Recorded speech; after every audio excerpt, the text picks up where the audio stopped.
सुबह से हम सभी यहाँ हैं, आप ज्यादा पहले से हैं, इसलिए आपको कोटि कोटि धन्यवाद भी इसके लिए। और प्रेम में औपचारिकताएं खत्म हो जाती है, पर क्या कीजिएगा, साहब हरिंदर जी कहते हैं कि आज का युग बोलिए का युग है। देखिए यहाँ हम लोग बैठे हैं उस गुरु की बात करने के लिए, उस परमात्मा की बात करने के लिए जो हमारे आपके घरों में है, कहीं बाहर से कुछ नहीं आया है। हम लोग उस शिव को अपना गुरु बनाने की बात कर रहे हैं जो हमारे आपके घरों में पूजित है। हमारे आपके घर के कोने में, हर आदमी के घर में एक कोना रहता है, गोसाई घर, पूजा रूम, पूजा घर, पूजा का रैक, पूजा का कोना, पूजा का कमरा। साहब उसी महादेव को जो हमारे आपके पूजा के घरों में जिसकी तस्वीर रहती है, जिसके शिवलिंग के रूप में मान्यताएं हमारे घर में चौक चौराहे मंदिर चौपाल हर जगह दिखते हैं प्रतीकों के रूप में, उसी शिव को साहब ने कहा कि अपना गुरु बनाइए। वो परमात्मा जिसने हमको और आपको बनाया है, जिसने पूरी सृष्टि बनाई है, उसको अपना गुरु बनाना है। और शिव को ही परमात्मा कहा गया है, ये हमने और आपने नहीं कहा है। इसी परमात्मा के कहे हुए सूत्र पर ना साहब ने शिव को गुरु बनाया। साहब जब 74 में शिव को अपना गुरु बनाए तो उन्होंने कहा कि मेरा बस सिंपल सा गणित था, एक श्लोक जो मेरे घर में बाप पिताजी पढ़ा करते थे, बोला करते थे, गुरुर ब्रह्मा गुरुर विष्णु गुरुर देवो महेश्वर गुरु साक्षात पर ब्रह्मा तस्मै श्री गुरुवे नमः। कि जो वही परमात्मा जो ब्रह्म है, जो विष्णु है, जो शिव है, वही हमारे आपके गुरु भी हैं। तो परमात्मा जो है उसको साहब ने गुरु बना दिया। और परमात्मा किसको कहा गया है? शिव को कहा गया है। सभी शास्त्र, आध्यात्मिक किताबें, आध्यात्मिक पुस्तकें, धार्मिक किताबें शिव को परमात्मा कहती है, महेश्वर कहती हैं, महादेव कहती हैं, जो देवताओं में भी श्रेष्ठ है। देवता तो हजार है, असंख्य हैं, तो उन देवताओं में जो सर्वश्रेष्ठ है उसको महादेव कहा गया है। महेश्वर जो ईश्वरों में महान है, महेश्वर शिव को कहा गया है। महाकाल शिव को कहा गया है। आपको मृत्युंजय, महामृत्युंजय उनको कहा गया है। मृत्युंजय ही कहते हैं जो मृत्यु को जीत ले, उस पर भी महा कहा गया है। मतलब मृत्यु भी जिसके अधिकार में है, मृत्यु भी जिसकी गोद में है, मृत्यु भी जिसके पास रहती है। सारे बड़े बड़े शब्द जितने हैं, सारी बड़ी बड़ी उपाधियां जितनी हैं, उसी शिव को दी गई हैं। और ये हमने, आपने या किसी और ने नहीं दिया है, ये सनातन से चला आ रहा है। सनातन का अर्थ होता है जो नया नहीं है, जो कभी खत्म नहीं होगा, वो हमारे शिव हैं। हम आप खत्म हो जाएंगे, ये सृष्टि खत्म हो जाएगी, क्योंकि ये सृष्टि भी उन्हीं की इच्छा से बनी है, ये खत्म हो जाएगी, और शिव कभी खत्म नहीं होंगे। उसी शिव को अपना गुरु बनाना है, और उसी से हम आप लेते भी सब कुछ हैं। बच्चे मांगते हैं, पैसा मांगते हैं, परिवार मांगते हैं, जमीन मांगते हैं, खेत मांगते हैं, खलिहान मांगते हैं, गाय गोरू मांगते हैं, सब कुछ उसी से मांगते हैं। तो ज्ञान भी उसी से मांगेंगे, सब कुछ वही दे रहा है, तो ज्ञान भी तो वही देगा। जब सब कुछ उससे मिल रहा है हमको, ज्ञान भी उसके पास है। उनको दक्षिणामूर्ति कहा गया है, ज्ञान के अभिन्न दाता कहा गया है। उनसे बड़ा ज्ञान का कोई ज्ञानी नहीं है, उससे बड़ा कोई जानकार नहीं है। वो सबसे बड़े स्कूल हैं, सबसे बड़े शिक्षक हैं। किताबें कहती हैं कि गुराधिपति हैं, गुरुओं के अधिपति हैं। सोच लीजिए, मतलब उनसे बड़ा कोई गुरु नहीं है, जगत गुरु है, विश्व गुरु है वो। तो उन्हीं को अपना बनाने के लिए, उन्हीं से ज्ञान लेने के लिए साहब ने कहा कि शिव को अपना गुरु बनाओ। उनसे बेहतर कुछ भी नहीं है। सबसे अच्छी चीज जो हमारे आपके पास उपलब्ध है इस जगत में शिव है। उन्हीं को हम लोग छोड़े रहते हैं, उन्हीं से हम लोग दरकिनार बना अपना दूरी बनाए रखते हैं। उनको अपना बनाइए। अपना बनाने के लिए साहब ने 3 सूत्र दिए हैं। साहब हजरत जी ने कहा कि शिव को अपना गुरु बनाओ इन 3 सूत्रों के माध्यम से।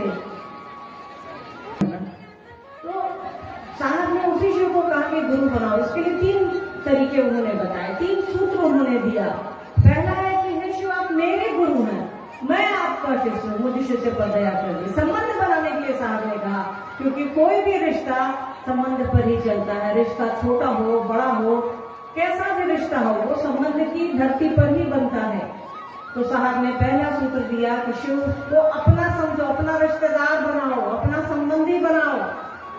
सब कुछ लेते हो उससे, उसको अपना तो समझो। तो उन्होंने कहा कि हे शिव, आप मेरे गुरु हैं, मैं आपका शिष्य हूँ, मुझे शिष्य पर दया कर दीजिए।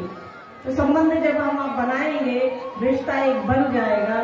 तो जब रिश्ता बन जाएगा तब कुछ मांगने की जरूरत नहीं पड़ती है, पर मांगने के पहले रिश्ता तो बनाइए। दूसरा सूत्र उन्होंने दिया कि जो तुम करते हो दूसरों को समझाओ। महादेव ने साहब को कहा कि जो तुम करते हो दूसरों को करने को कहो। साहब ने हम लोगों को कहा, दीदी ने हम लोगों को कहा कि जो आप करते हैं दूसरों को कहिए। हम तो आप क्या करते हैं, हम आप करते हैं कि शिव को अपना बनाते हैं, उससे दया मांगते हैं। हे शिव, आप मेरे गुरु हैं, मुझे शिष्य पर दया कर दीजिए। ऐसा लोगों को समझाने के लिए साहब ने कहा। उन्होंने दूसरा सूत्र ये कि जितना हम आप लोगों को समझाएंगे, जितना दूसरों को समझाइएगा, खुद समझ लेगा।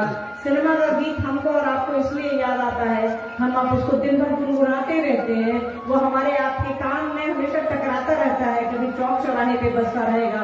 अभी इतने सारे भजन हमको और आपको ध्यान में आ गए हैं।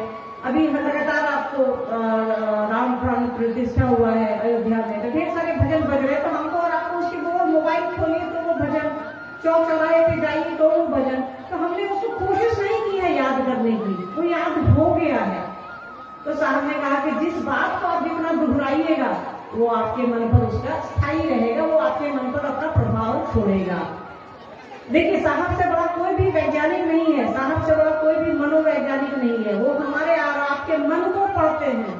जैसे साहब ने लिखा है ना कि शिव मन के परिमार्जन के चिकित्सक हैं, तो वैसे ही साहब हमारे आपके मन को पढ़ने वाले सबसे बड़े वैज्ञानिक धरती पर है। उनको मालूम है कि मनुष्य की प्रकृति क्या है, इंसान कैसे समझता है चीजों को, तो हमको और आपको समझाने की कोशिश करते हैं। और तीसरा है नमः शिवाय से अपने गुरु को प्रणाम करना, प्रणाम करने की कोशिश करना कि हम आप नमः शिवाय से अपने गुरु को प्रणाम कर रहे हैं कि हे शिव, आप मेरे गुरु हैं, दया कीजिए। ये तो पहला सूत्र हमने किया। फिर दूसरा लोगों को समझाते हैं। फिर तीसरा है कि नमः शिवाय से गुरु को प्रणाम करने की कोशिश कीजिए। इसके लिए हम लोगों को 108 की नमः शिवाय की गणना है, माला पे बनी हुई है। माला से करनी है तो माला पर करिए, उंगलियों पर करनी है तो उंगलियों पर करिए, या अजपा जप विधि से आप महादेव को, गुरु को प्रणाम कर सकते हैं। चलिए, कोई बात नहीं, भीड़ हो गई थी, आप लोग आगे एडजस्ट हो गए, कोई दिक्कत नहीं है, ठीक है। और शिव के से तो मन में एडजस्ट होते हैं भाई। साथ से हम लोगों ने सीखा है, जगह मिले तो भी बहुत अच्छा, नहीं मिले तो भी बहुत अच्छा। यही तो हमारे गुरु हैं। शिव का परिवार देखिए ना, शिव की तस्वीरों को देखिए, वहां बाघ, बैल, बकरी सब दिखेगा आपको, सांप, चूहा सब दिखेगा, सब एक दूसरे के विपरीत हैं, फिर भी बड़े प्रेम से रहते हैं। इसीलिए तो शिव को गुरु बनाने की आवश्यकता है।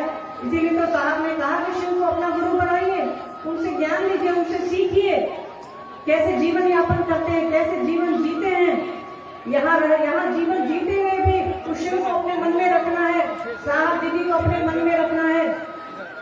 शिव परिवार से ही सीखने की चीजें हैं। सब कुछ सामान्य तरीके से कैसे चलता, असामान्य परिस्थितियों में भी चीजें सामान्य कैसे हो सकती हैं। आज कुछ नहीं है खाने को, भात नमक खा करके शिव के शिष्य हो जाते हैं। आज पनीर और रोटी खा लेते हैं। यही तो शिव की शिष्यता हमारे आपके मन को बदल रही है। इसीलिए तो साहब ने कहा कि जन जन को शिव का शिष्य बनाइए, लोगों को प्रेरित करिए। हमारे आपके किसी एक काम से अगर कोई एक आदमी कुछ और चल देता है तो याद रखिएगा, इससे अच्छा काम धरती पर नहीं है। कोई हमारे आपके प्रयास से शिव की ओर चल देता है, इससे अच्छा काम फल धरती पर कुछ भी नहीं है। तो साहब जैसा कहते हैं करिए। साहब कह रहे हैं शिव शिष्य बनिए और शिव शिष्य बनाएंगे, कोई नई बात नहीं है। सारे शास्त्र कहते हैं हमारे आपके शिव गुरु हैं, उनको गुरु बनाइए। साहब ने तरीका बता दिया आपको सबौर आने का। मुझे रास्ता नहीं मालूम, हो सकता है आप लोगों से अनेक लोग होंगे जिनको रास्ता नहीं मालूम यहाँ का, आपको पूछना पड़ा होगा। रामू भाई ने हर जगह रोड मैप बनवाया है कि यहाँ से यहाँ जाइए, वहां जाइए, बाएं जाइएगा, दाहिने जाइएगा, तब सबौर का ये मैदान मिलेगा। तो जिसको मार्ग पता है उसके साथ हो लीजिए। साहब से बड़ा कोई शिव का शिष्य नहीं है धरती पर।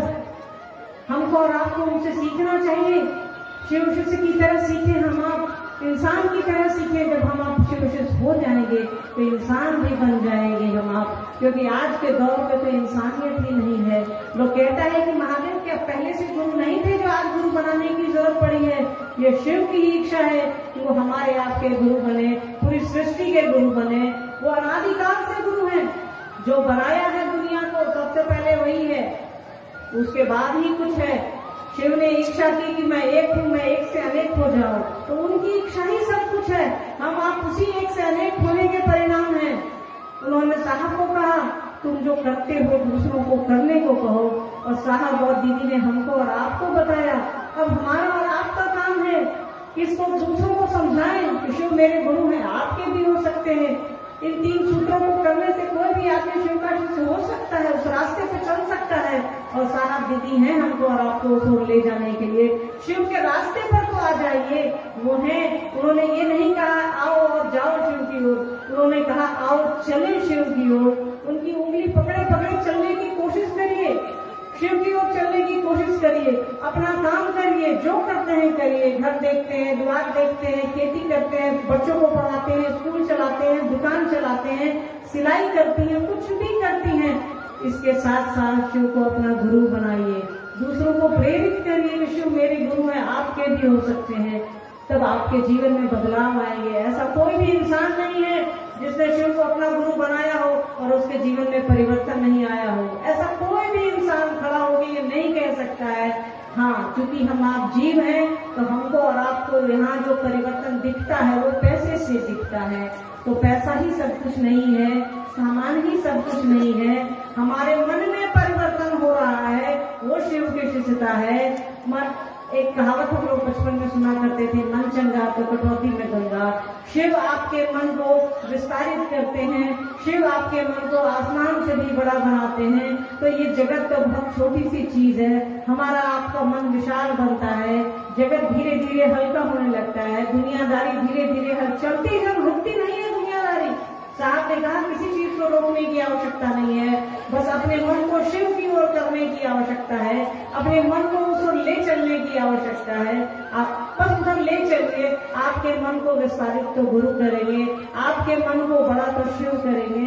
उन्हीं की दया से हमारा आपका मन चलता है, उन्हीं की दया से ये शरीर चल रहा है। वो परमात्मा ही है हमको और आपको बनाने वाला, और वही परमात्मा गुरु की कुर्सी पर बैठा है। तो चलना आसान है, चलने की कोशिश करिए। इस ओर कोई भी मिले उसको जरूर समझाइए कि शिव मेरे गुरु है, अपना गुरु बनाओ।